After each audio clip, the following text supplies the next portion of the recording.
She laughed. Why would I delete my dating apps? We're not that serious. After 18 months together. I said, good point. Then I reactivated mine and matched with her sister. The family dinner that Sunday was unforgettable.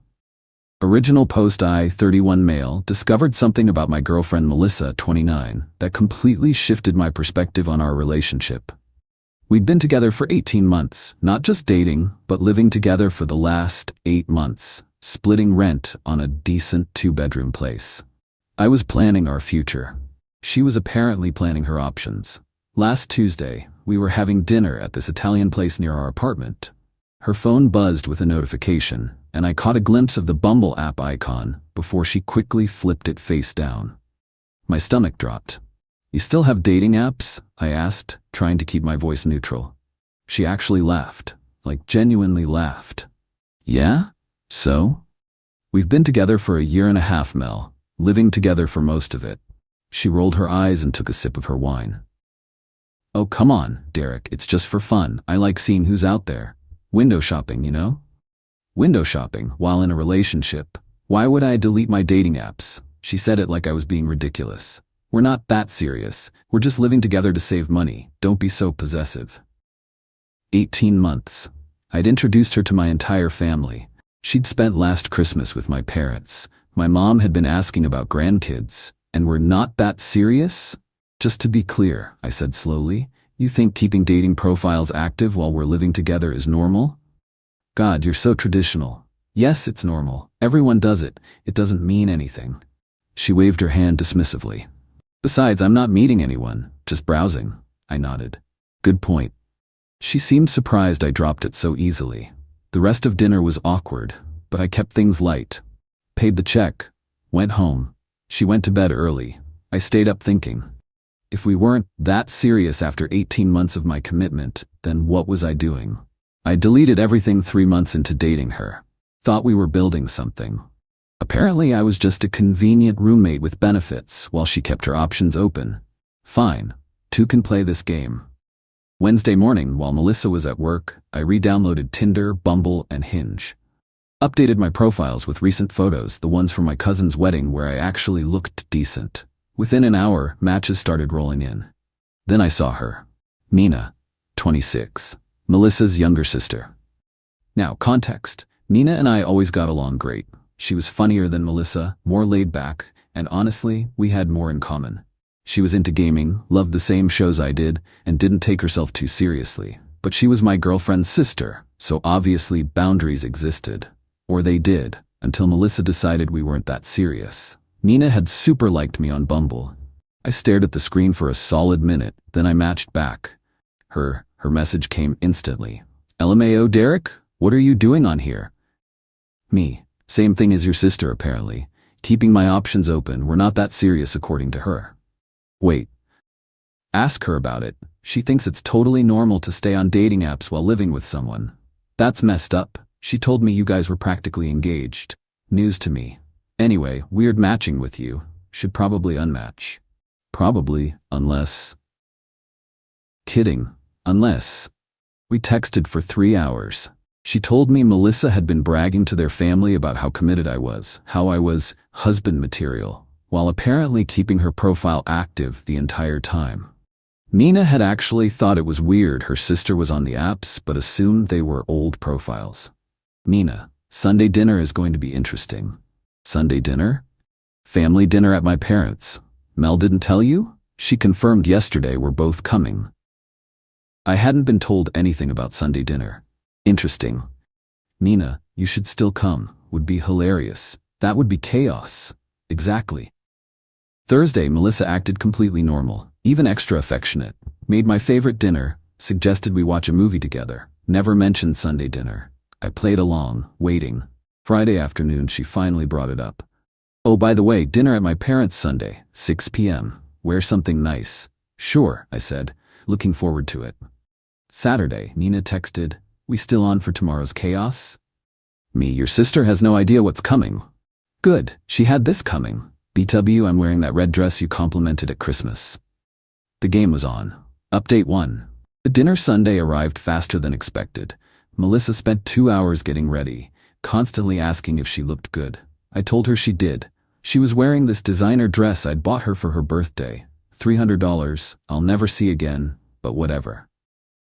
The drive to her parents' house was normal.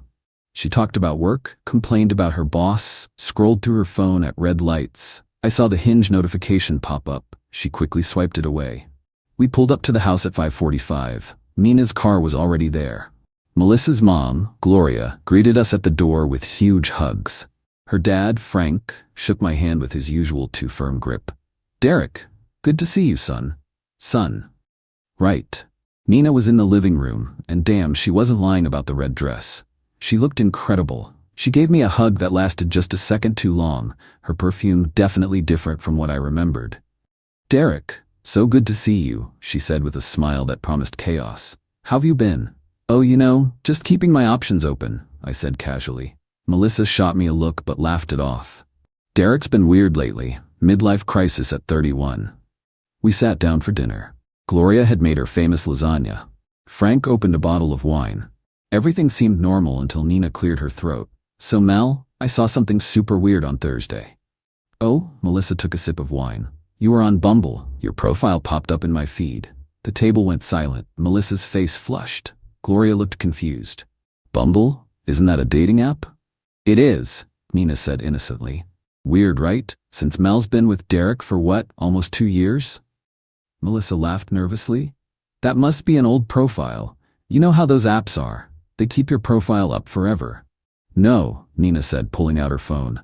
"It said active today, see?" She showed the screen to the table. There was Melissa's profile, complete with photos from last month's vacation, the one I'd paid for. Frank's expression darkened. "Melissa, what is this?" "It's nothing. I never deleted it. It doesn't mean anything." I stayed quiet, cutting my lasagna. Gloria turned to me. "Derek, did you know about this?" "Found out Tuesday," I said calmly.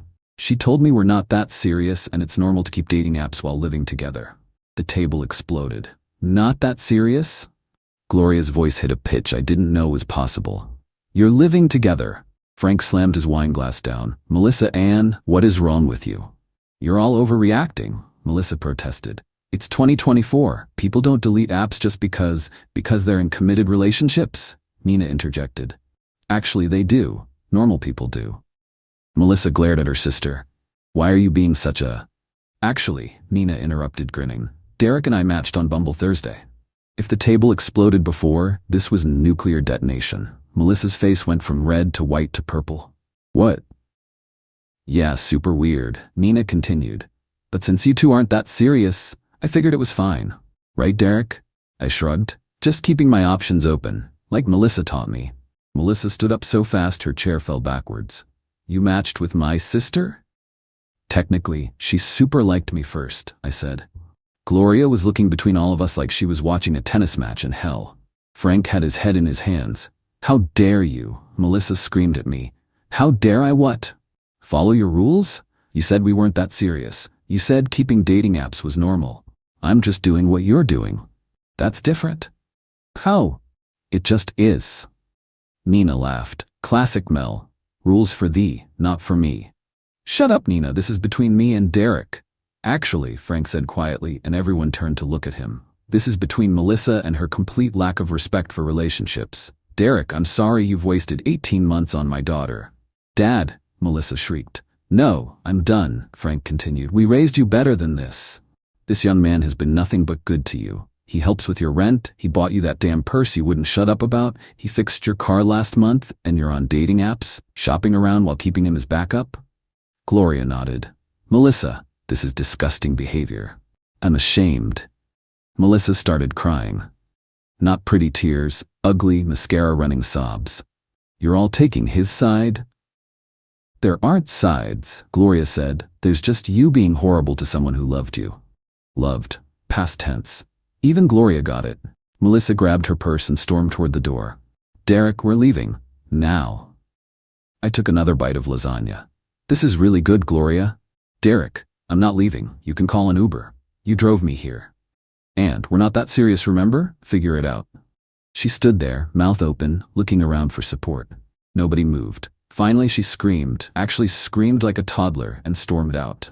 We heard her on the phone outside, presumably calling for a ride. Nina broke the silence. So, anyone want to see our Bumble conversation? It's actually hilarious. Gloria poured herself more wine. Nina, not now. Frank looked at me. Derek, I'm sorry about all of this. It's fine. Better to know now than after a ring. Were you really going to? Gloria asked softly. I pulled out my phone and showed them the ring I'd bookmarked. A simple diamond solitaire. Nothing crazy, but it would have cost me 3 months of savings. Was going to start shopping next month, Nina whistled. Bullet dodge, my friend. We finished dinner in relative peace. Melissa apparently got her Uber and left. I helped clean up, had another glass of wine with Frank, and even played cards with Nina and Gloria for a bit. It was weird, but somehow less weird than pretending everything was fine. As I was leaving, Nina walked me to my car. So, that was fun, she said. Fun's one word for it. She bit her lip. Derek, I know this is messy, but I really did always think you were too good for her. Nina, I know, too soon, too weird, but she handed me a piece of paper with her actual number on it. Maybe in a few months when the dust settles we could get coffee? As friends first, obviously. I looked at the paper, at her. She was everything Melissa wasn't. Genuine, funny, actually interested in who I was as a person. Maybe, I said. Let me deal with the aftermath first, she smiled. Fair. Sorry about my sister being, well, herself. You super liked me before you knew about the dating app thing. She blushed. Temporary insanity. You were supposed to swipe left like a good boyfriend. Good thing I'm not that serious of a boyfriend, apparently. We both laughed. It felt good to laugh. Update 2. The meltdown got home around 10 p.m. Sunday night. Melissa's stuff was everywhere, but she wasn't there. Good. I grabbed a beer and started thinking about next steps. Monday morning, 6 a.m. she came home. Still in the same dress, makeup destroyed, looking like she'd been crying all night. We need to talk, she said. No, we don't. You need to find a new place to live. Derek, please. I made a mistake. No, you made a choice. For 18 months, apparently. She started crying again. It didn't mean anything. I never met anyone. But you were looking. While I was planning a future with you, you were keeping your options open. Everyone does it. Your parents don't think so. Your sister doesn't think so. I don't think so.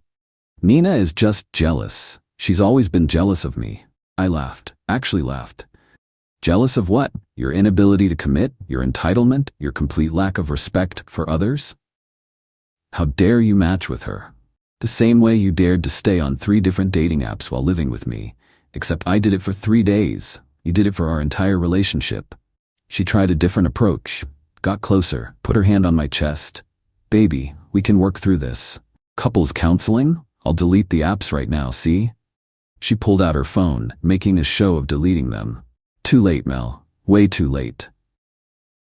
You're really throwing away everything we built for one mistake? We didn't build anything. I built a relationship while you kept a foot out the door. And it wasn't one mistake. It was 547 days of choosing to keep those apps. That's 547 daily decisions to disrespect our relationship. You counted? I did the math, yeah. She got angry again. Fine, you want me out? I'm taking everything I bought. Take it all. I don't want anything with your energy on it. She started grabbing random stuff, claiming she bought things I knew I'd purchased. I didn't argue, just wanted her gone. What about rent? I paid half. You paid a third, actually. I have the Venmo receipts. But sure, I'll give you the week back. I transferred her $400. There, we're square. That's it? After everything? What everything? We weren't that serious, remember? She screamed again and threw a coffee mug at the wall. It shattered. You'll pay for that too. I said calmly. $30 for the mug, $50 for the security deposit hit. I hate you. Cool, hate me from somewhere else. The real meltdown came Tuesday when she realized I'd already told our mutual friends what happened. See, while she was having her Monday morning tantrum, I'd sent a group text with screenshots of her dating profiles and her "we're not that serious" quotes. Preemptive strike against whatever narrative she was planning. My phone blew up with messages. Dude, 18 months? That's cold. She was on apps the whole time? Team Derek, that's messed up. Her best friend Qley even texted me privately. I told her to delete those apps months ago. She said she had. I'm sorry, Derek. By Tuesday afternoon, Melissa was in full damage control mode. Posted on social media about toxic relationships and controlling men who spy on their girlfriends. Nobody bought it, especially after Nina commented, "Sis, you literally showed me your Hinge matches last month talking about your backup plans. Stop lying."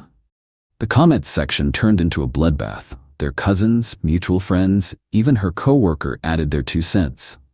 Turns out, I wasn't the only one who'd noticed her sketchy behavior. Wednesday, she tried getting her stuff while I was at work. Building management called me. "Mr. Rodriguez is here saying she needs to get into your apartment. She's not on the lease and no longer lives here. Do not let her in." "Understood, Mr. Chen." She called me 23 times in an hour, left voicemails ranging from apologetic to threatening. My favorite was, "You're going to regret this when you're alone forever. No one will ever love you like I did." I texted back, "You're right. No one will ever love me like you did. Thank God for that." Update 3. The Extinction Event. Thursday morning, the real circus began. I woke up to 14 missed calls from an unknown number. It was Melissa's new number, apparently. Then came the knock on my door at 7 a.m. Not Melissa, her mom, Gloria. "Derek, I'm so sorry to bother you, but can we talk?" I let her in, made coffee. She looked exhausted. "Melissa is staying with us," she said, "and she's not handling this well." Define not well. "She's convinced you and Nina are secretly together. She's talking about suing you for emotional distress. She wants half of everything in the apartment. She can want all she likes. She's not on the lease. She didn't buy the furniture and emotional distress. She cheated, not me." Gloria sighed. "I know. Frank and I know. But she's our daughter, and she's having some kind of breakdown. She quit her job yesterday." "She what?" "Said she couldn't focus because of the trauma." "Derek, I'm not here to defend her. What she did was wrong. But did you have to match with Nina?" "Gloria, I matched with Nina to make a point. Your daughter spent 18 months on dating apps while I was planning to propose. She needed to understand how that felt." "And Sunday dinner?" "That was Nina's idea, actually." Gloria rubbed her temples. "That girl, both my girls, I don't know where I went wrong." "You didn't. Melissa made her choices. Can you at least let her get her things? She can come Saturday between 2 and 4 p.m. You or Frank need to be with her. She's not coming alone." Gloria nodded and left. An hour later, I get a text from Nina. "Mom just told Mel she has to be supervised to get her stuff. The screaming is epic." Friday was quiet. Too quiet. I should have known something was coming. Saturday at 2 p.m. sharp they arrived.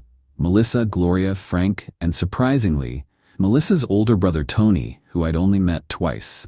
Tony approached me first. "Hey man, sorry about all this. I'm just here to make sure things stay calm." I appreciated that. Tony always seemed like a solid dude. Melissa wouldn't even look at me. She started packing her things while Gloria helped. Frank stood awkwardly by the door. Everything was going smoothly until she got to the bedroom and saw something that set her off. "Where's my necklace?" "What necklace?" "The gold one, the one my grandmother gave me." "Melissa, you never kept jewelry here. You always left it at your parents' house." "You stole it. You sold it out of spite." "I didn't touch any necklace." She started tearing through drawers, throwing things around. Tony stepped in. "Mel, chill. If it's not here, it's not here." "He has it, or he gave it to Nina." "Are you two together now, huh?" "No, Melissa. Nina and I aren't together." "Liar. She liked your Instagram post yesterday." "So did 47 other people. Are they all dating me too?" She lunged at me. Actually lunged. Tony caught her midair like she weighed nothing. "Okay, we're done here," Tony said, literally carrying his sister toward the door. "Mom, Dad, grab her stuff." Melissa was screaming. "I'll destroy you. You'll never be happy. Nina's using you. She's always wanted what I have." "What you had," I corrected. Past tense. That made her scream louder. Tony just shook his head and carried her out. Frank muttered an apology. Gloria couldn't meet my eyes, pal. And they left with maybe half of Melissa's actual stuff because she was too busy having a meltdown to pack properly. 10 minutes after they left, Nina texted, "She just accused me of stealing Grandma's necklace, the one she sold 2 months ago for concert tickets. This is insane." Me. "She sold it?" "Yeah. Told me not to tell Mom. Sold it on Poshmark for like $200. I have screenshots." Nina sent the screenshots. Melissa had indeed sold the necklace in August, bragging about getting tickets to some music festival. I forwarded them to Gloria with the message, in case she tries to file a police report. Gloria replied, "I'm so sorry. We're getting her help." Sunday came with another plot twist. Melissa made a TikTok, a whole-ass TikTok about how my ex destroyed my life because I wanted independence. It got 50K views in 3 hours. The comments were brutal though. Independence equals cheating now? Girl, you were on dating apps while living with him? This is why I have trust issues. Nina, tell your side. Yeah, Nina was in the comments. With receipts. Screenshots of Melissa's messages about her backup plans, the Poshmark listing for the necklace, even texts where Melissa admitted she was just with Derek until something better came along. The TikTok got deleted within hours, but the internet is forever. Someone screen recorded it, and it ended up on Twitter with the caption, "Tell me you're Delulu without telling me you're Delulu." Final update. It's been 3 months since the Sunday dinner incident. Time for the final update on this absolute dumpster fire of a relationship. The immediate aftermath of TikTok Gate was rough for Melissa. Turns out going viral as the poster child for delusional girlfriend behavior isn't great for your career prospects. The job she quit? They wouldn't take her back. Her new job search wasn't going well either. Apparently, employers Google people and her name was attached to some pretty unflattering content. She tried reinventing herself online as a healing coach and relationship expert. Posted about toxic relationships and narcissistic exes, until Nina kept commenting with receipts. Eventually, Melissa blocked her entire family on social media. According to Tony, "We grab beers sometimes now." Weird, but he's cool. Melissa moved to another state to start fresh. Lives with some aunt who doesn't know the full story. Still single, still on the apps, still convinced she did nothing wrong. Gloria and Frank took it hard. They sent me a card apologizing again and a check for the broken mug, which I didn't cash. They're good people who just raised one broken person out of 3 decent kids. As for Nina and me, yeah, we're together now. Before you judge, hear me out. We waited 2 months. 2 months of just texting as friends, grabbing coffee, being normal humans, getting to know each other without Melissa's shadow. She was nothing like her sister. Honest, funny, actually deleted her dating apps after our 3rd date without me asking. The family dynamics are weird, not gonna lie. Gloria and Frank are supportive but awkward. Tony thinks it's hilarious and calls us the upgrade. Melissa found out last month through a cousin's Instagram story and sent Nina a novel-length text about betrayal and sister code. Nina responded, "The sister code includes not lying about your boyfriend of 18 months being just a roommate when I asked if I could date him after you broke up. You said, and I quote, 'I don't care, he's nobody special, so I took your advice.'" Melissa blocked her again. "We're taking things slow. No moving in together anytime soon, both of us maintaining our own spaces." We joke that Melissa actually did us a favor. I never would have seen Nina as an option if her sister hadn't nuked our relationship so spectacularly. My trust issues are real though. I check dating apps randomly, just to make sure. Nina knows, doesn't take it personally, shows me her phone whenever I'm feeling anxious. She gets it. She saw what her sister put me through. The best revenge? I'm genuinely happy. Not pretend Instagram happy, but actually content. Found someone who thinks deleting dating apps after becoming exclusive is just basic respect. Wild concept, right? Melissa, if you're reading this, and I know you are because Nina says you still search my name weekly, I want to thank you. Thank you for showing me exactly what I don't want in a partner. Thank you for the 18-month masterclass in red flags. And thank you for being so awful that your sister looked like an angel in comparison. Oh, and that ring I was going to buy. I put that money into index funds instead. Already up 12%. Better ROI than a failed engagement. To everyone who followed this saga, thanks for the support. The messages calling me king were cringe but appreciated. The ones calling me an asshole for dating Nina? Yeah, fair. It's messy. But sometimes messy leads to something better. Gloria makes lasagna for us once a month now. Frank taught me his secret poker moves. Tony and I are in a fantasy football league. And Nina? She deletes her social media apps when we're on dates, so she's actually present. Turns out the best revenge isn't elaborate. It's just living better without them. Peace out. P.S. Melissa's Hinge profile is still active. Some things never change.